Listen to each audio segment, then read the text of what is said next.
Que Dios les bendiga, les saluda el pastor Orlando Granados y hoy quiero que hablemos sobre un tema que es sumamente importante y este tema es la salvación. La salvación sin duda es un tema relevante, es un tema que tiene consecuencias eternas, por lo tanto es un tema sumamente importante. Y hay muchas preguntas que se hacen sobre la salvación, y una de las preguntas más conocidas es si la salvación se pierde o no se pierde. Pues bueno, esto es un eterno debate para mucha gente, pero hoy vamos a ver lo que la palabra de Dios dice en Romanos capítulo 10, verso 9, y vamos a hacer una comparación entre lo que dice Jesús en Mateo 7, 21 al 24, para que podamos entender cómo se obtiene la salvación. Y en cierta forma, en cierta medida también, pues saber si alguien realmente ha sido salvado o no ha sido salvado. Entonces, vamos a la palabra de Dios en el libro de Romanos, capítulo 9, verso 10, porque es el capítulo y el verso más conocido por los evangelistas y por todos los que de una u otra manera hemos y predicamos a Cristo. Yo creo que casi todo cristiano alrededor del mundo, bueno, se supone que conocerá Romanos 19. Pero dice así, la versión Reina Valera que voy a leer dice lo siguiente: que si confesares con tu boca que Jesús es el Señor y creyeres en tu corazón que Dios le levantó de los muertos, serás salvo. Esto es lo que el apóstol Pablo escribe en el libro de Romanos, capítulo 10, verso 9. Él dice que la salvación se obtiene confesando con la boca y creyendo en el corazón que Dios le levantó de los muertos, entonces seremos salvos. Ahora, a pesar de que muchos han o hemos repetido esta oración, hemos aceptado al Señor Jesús como nuestro Señor, mucha gente todavía tiene dudas de la salvación. Sin duda, tenemos que aclarar que la salvación no es por obras. La salvación no se obtiene por obras, es un acto de fe. Es un acto totalmente de fe. Nosotros creemos y Dios nos regala la salvación, mas sin embargo, es interesante lo que dice Mateo 7, 21 al 24. El texto con el que vamos a comparar Romanos 19. Y dice así: no todo el que me dice Señor, Señor, entrará en el reino de los cielos, sino el que hace la voluntad de mi Padre que está en los cielos. Muchos me dirán en aquel día: Señor, Señor, ¿no profetizamos en tu nombre, y en tu nombre echamos fuera demonios, y en tu nombre hicimos muchos milagros? Y entonces les declararé: nunca os conocí, apartaos de mí, hacedores de maldad. Hermano, y dice el verso 24, cualquiera pues que me oye estas palabras y las hace, le compararé a un hombre prudente que edificó su casa sobre la roca. Ahora, parece que no solamente es decir Señor, Señor, porque en este caso lo que Jesús está mencionando es que hay gente que efectivamente le llama a Él Señor. Y Romanos dice que si confesares con tu boca que Jesús es el Señor. Entonces, pareciera que se contradicen estos dos textos. Porque en Mateo 7, 21 al 24, pues Jesús dice que no todo el que le dice Señor, Señor, entrará en el reino de los cielos, sino el que hace la voluntad de mi Padre que está en los cielos. En exégesis hay varios grados de autoridad bíblica. Y bueno, quizá usted me diga, bueno, pastor, ¿y qué es la exégesis? Bueno, la exégesis es la ciencia por la cual se interpreta la Biblia desde un punto o una perspectiva no personal.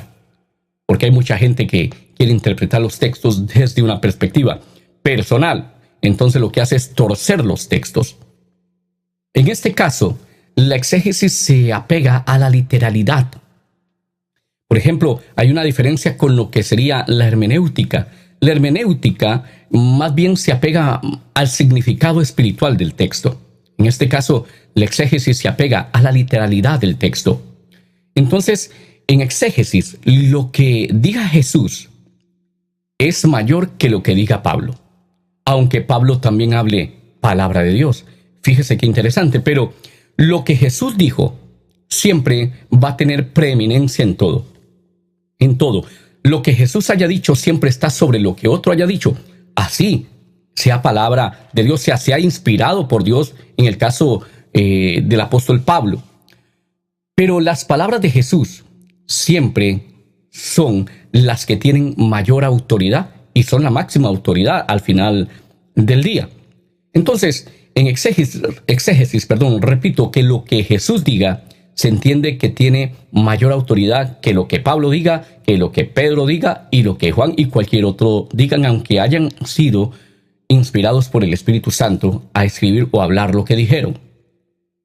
Ahora, analicemos los dos textos porque pareciera que uno se contradice al otro. En Romanos es solo un asunto, se da a entender, de confesión. Si lo lees a primera vista, pues dice, bueno, solamente es confesar que Jesús es el Señor, creer en el corazón que Dios le levantó los muertos y ya soy salvo.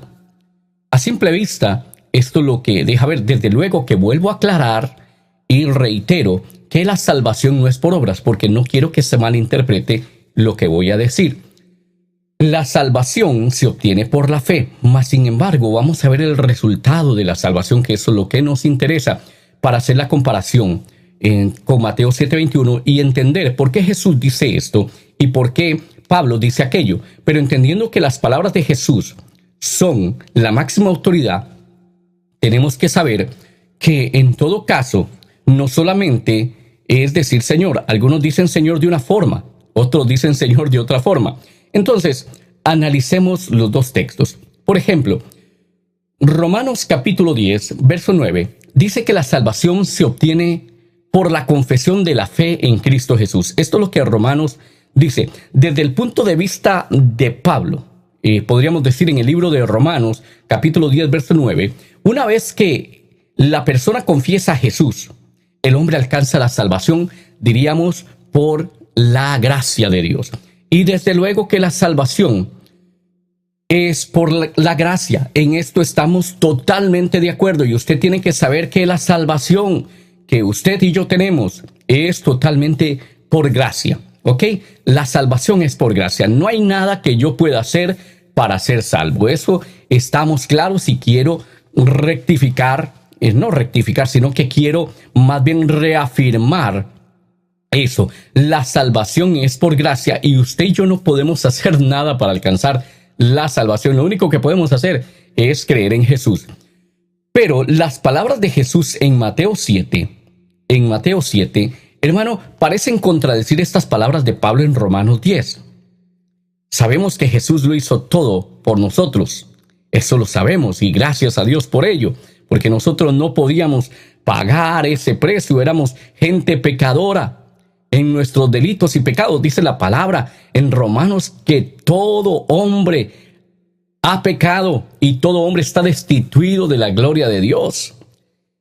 Y como Dios sabía que nosotros no podíamos, hermano, pagar ese precio, pues envió a Jesucristo y Él pagó en la cruz del Calvario ese precio por nosotros. Él se hizo maldición para que nosotros fuésemos benditos en Él. Él se llevó toda la enfermedad para que usted y yo fuéramos sanos en Él. Pero en Mateo 7 entonces parece que esto se contradice un poco. Se contradice. Jesús dice que muchos, aunque le confiesen como Señor y Salvador, no entrarán en el cielo. Y la razón es por no hacer la voluntad de Dios. Fíjese que lo que Mateo 7 dice es que muchos le dirán a Él y le han confesado como, le han dicho Señor y Salvador, pero que no hacen la voluntad del Padre y por lo tanto no van a ir al cielo. No es que Jesús les está dando una broma o los está jugando una mala pasada diciendo, no, mira, yo ya no los conozco, ustedes me sirvieron, pero ahora no los conozco. No, Jesús no es así. Jesús es fiel. Su naturaleza es fiel. Él es leal. Él no es como muchos hermanos que al final del día están cuando les conviene y cuando no les conviene, entonces se van. No, no, Jesús es leal, es perfecto, es fiel, y lo que Él dice lo sostiene. Entonces, aquí tiene que haber una razón por la cual Jesús a esta gente que está en el ministerio, porque fíjese que hay gente que echa fuera demonios, oiga, hay gente que profetiza, no se asombre por si alguien profetiza. No, hermano, se emocione por si alguien echa fuera demonios, o predica la palabra, o está en el ministerio. Esto no significa realmente que esa persona sea un hijo de Dios. No necesariamente. Hay cosas que nosotros podemos mirar, como dice la palabra, por su fruto se conoce el árbol. Pero porque alguien predique, porque alguien eche fuera demonios, o porque alguien haga un milagro, hermano, eso no quiere decir que sea un verdadero o una verdadera hija de Dios. De hecho, en los últimos tiempos va a venir gente haciendo milagros engañosos. Así que en eso no nos podemos fijar para saber si necesariamente alguien es hijo de Dios. Desde luego que los hijos de Dios debemos también manifestar esas señales. Jesús lo hizo. Jesús nos dio autoridad, de echar fuera demonios. Jesús llevó toda la enfermedad, nos dijo, pongan las manos sobre los enfermos y sanarán. Y si Jesús es real, sin duda esto tiene que pasar, solo hay que creerlo para que la fe active el poder de Dios. Ahora, la justificación de muchos ante Jesús, en este caso esta gente que habla Mateo 7, dice que ellos profetizaban, echaban fuera demonios, hablaban lenguas e hicieron muchos milagros también. Todo esto es lo que dice que hacían en el nombre de Jesús.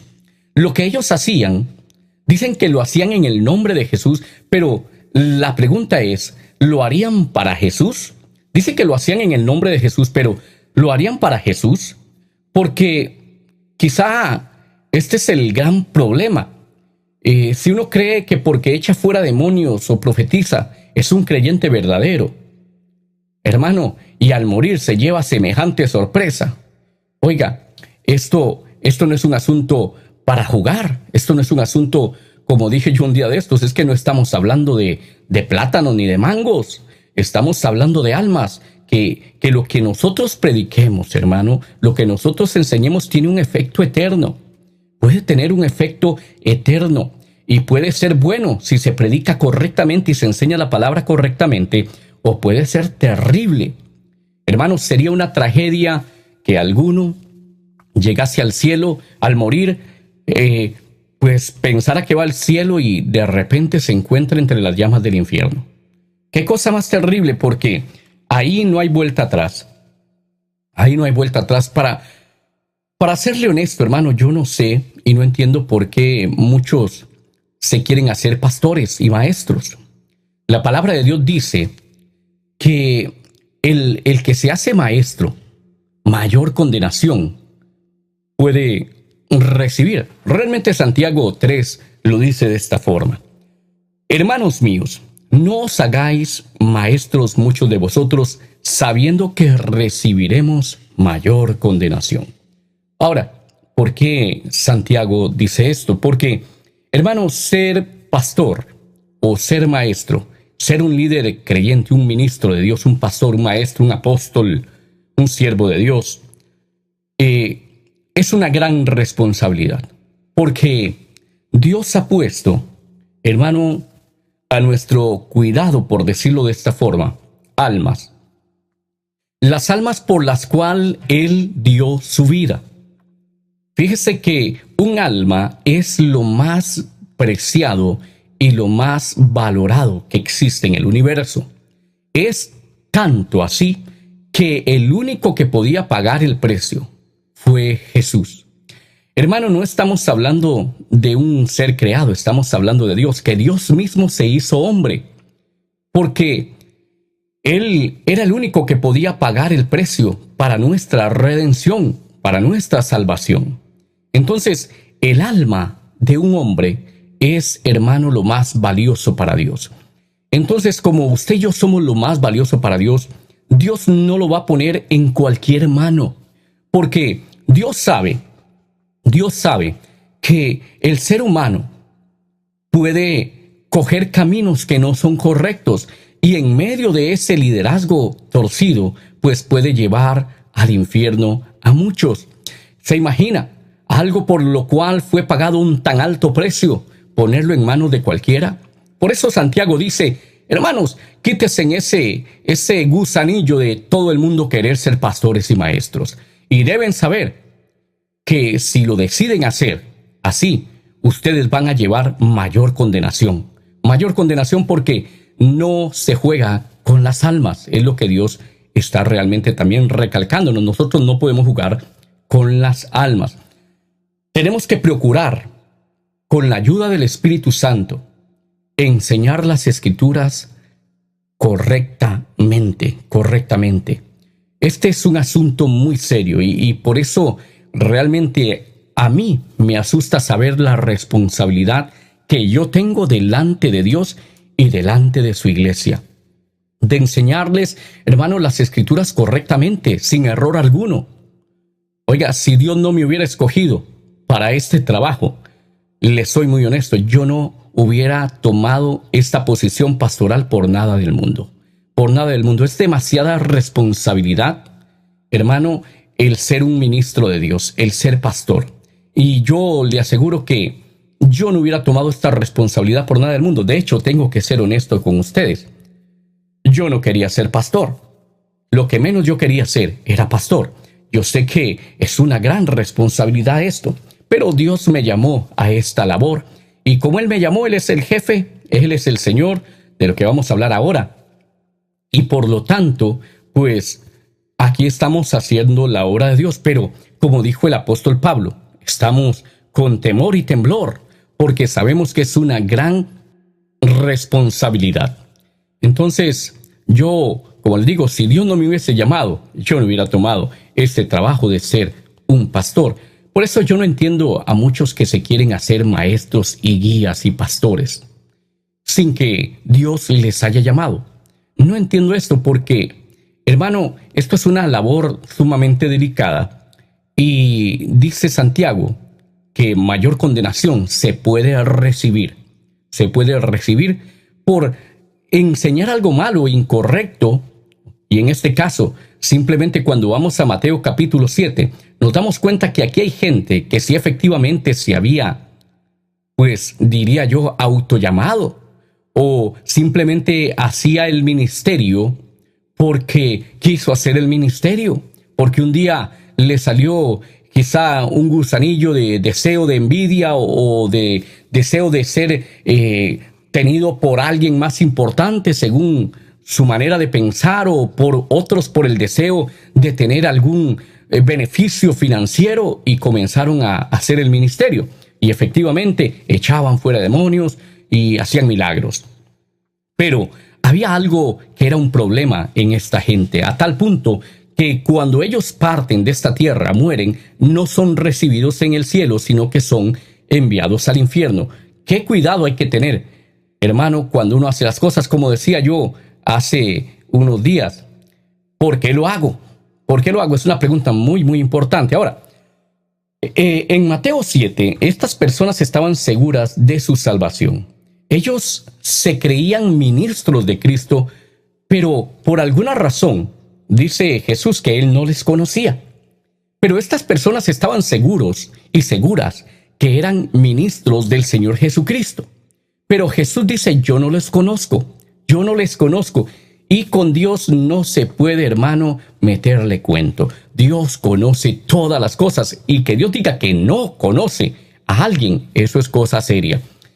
Ahora, para seguir pues aclarando esto, porque vamos a tener que tomar otros programas, sin duda, el próximo lunes seguiremos hablando de esto, para poder aclarar correctamente lo que dice Romanos 19 y Mateo 7. Pero, ¿sabe?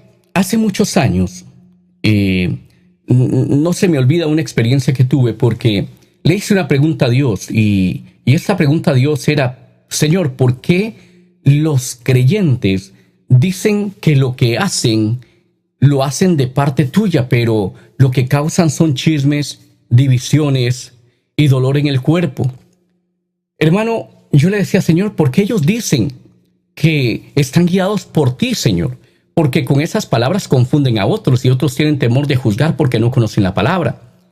Y ese día le pregunté yo al Señor, y hermano, en la noche vino el Señor Jesús a mi cuarto y se me apareció en mi cuarto. Y él me habló la palabra y me dijo: Orlando, esto ellos lo hacen por cuanto no me conocen.